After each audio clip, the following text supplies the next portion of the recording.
So yun mga may guys, tapos na nga ang aming pag-aaral no sa loob ng 9 months. Ni graduate na jud mi sa aming language course, charis. Graduate talaga. Pero sa totoo lang mga may guys no, hindi pa talaga kami talaga totally makapagsalita ng fluent ng Finnish language dahil nga sa sobrang hirap ng language nila mga may guys. But luckily may natutunan kami. At ngayon nandito kami sa isang restaurant kasi dito kami kakain at naglalakad lang kami. Yung iba naming mga classmate ay nagdala ng sasakyan pero kami naglalakad lang kami, yung teacher ko at saka yung tatlo kong classmate mga may guys na malapit sa aking puso, chariris. So ito yung restaurant nila dito mga may guys. Napakaganda kasi gilid siya ng dagat mga may guys. So yun, nandito na yung mga classmate naming iba at kami kakain na. Kay gutom na aketch pero kunti lang ang aking kakainin today dahil nga birthday ng aking jusawa, ng aking dudong kanu. Kakain din kami after this. So ayan, bababa na kami at kami kukuha na ng pagkain dahil buffet ang pagkain dito mga may guys. Sana may magustuhan tayo dito mga may guys dahil alam nyo na Finnish food, more on sagbot-sagbot. But luckily mga may guys, mayroon silang chicken at saka gulay-gulay. Ayan lang kinuha ko mga may guys kasi nga today is birthday ng aking jusawang sa aking dudong kanu. So kakain din kami maya-maya pagkatapos dito mga may guys. So yun na nga mga may guys, tapos na ang aming maliligayang araw ng aming mga classmates, no? Kasi maghiwa-hiwalay na kami mga may guys. Alam ko hindi na kami magkikita. Mamimiss ko silang lahat maliban na lang sa isa kong classmate na Thai na malapit sa aking puso at saka yung Sri Lanka. Malapit lang naman sila sa akin. Kaya pag nag-invite ako na punta kayo sa bahay, madali lang yung makapunta sa akin. So ngayon nandito na kami, kumain na kami sa Crazy Cat Restaurant. So hindi talaga ako kumain ng marami doon dahil alam ko dito mas masarap ang pagkain dito, no? So although may kamahalan pero worth it naman mga may guys kasi nga ang sarap ng pagkain dito at talagang dapat lang chares kasi birthday ng asawa ko, special day sa kanyang buhay. Actually gusto ko sana na sa bahay lang mag-celebrate, magluto ng food pero ayaw niya mga may guys, gusto niya kumain lang kami sa restaurant para daw wala na maraming hugasin. Ayaw niya akong mahirapang maghugas mga may guys.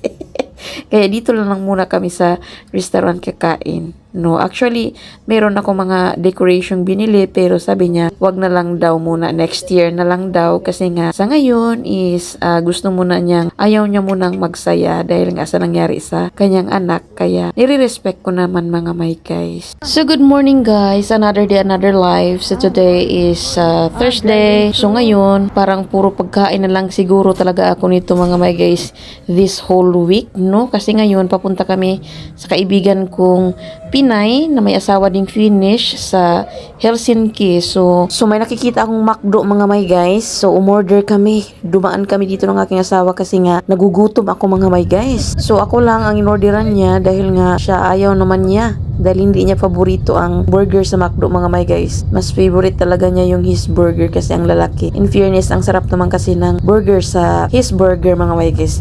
Actually, orderin ko sana yung chicken. Yung chicken na may rice. Kaso wala man sila dito mga may guys. Ano lang, burger na may palaman na crispy chicken, ganun, at saka french fries. Kaya yun na lang ang in-order ko mga may guys.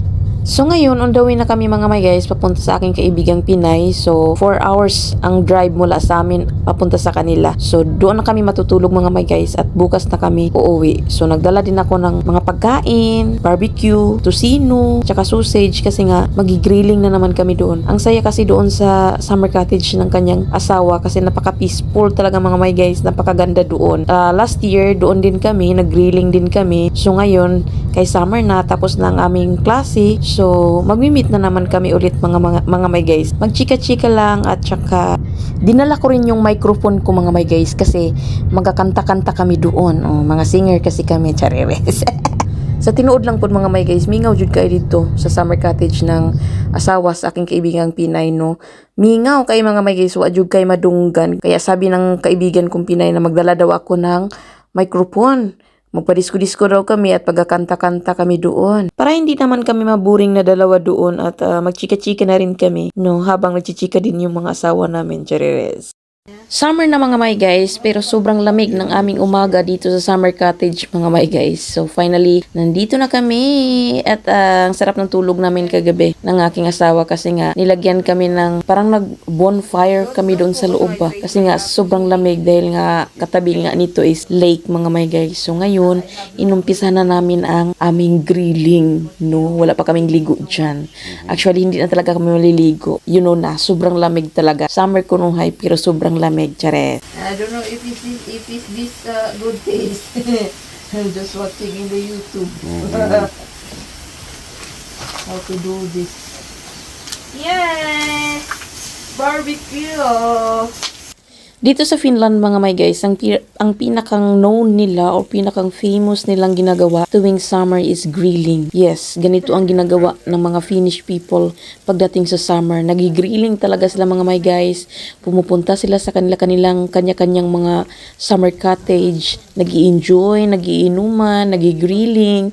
Ang saya lang mga my guys, nakaka-relax. Kasi ito lang yung happiness nila yung darating ang summer. Kasi nga sobrang struggle na yung winter nila dito, di ba?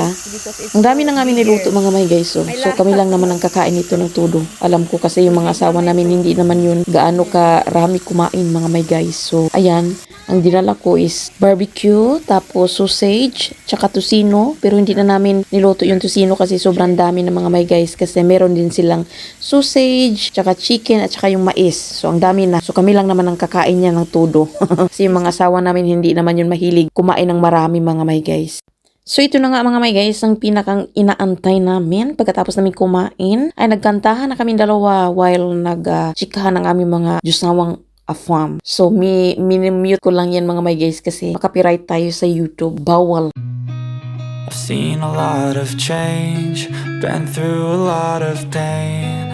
Some things are not the same as they were a year ago. But all will be okay. I move on each and every day.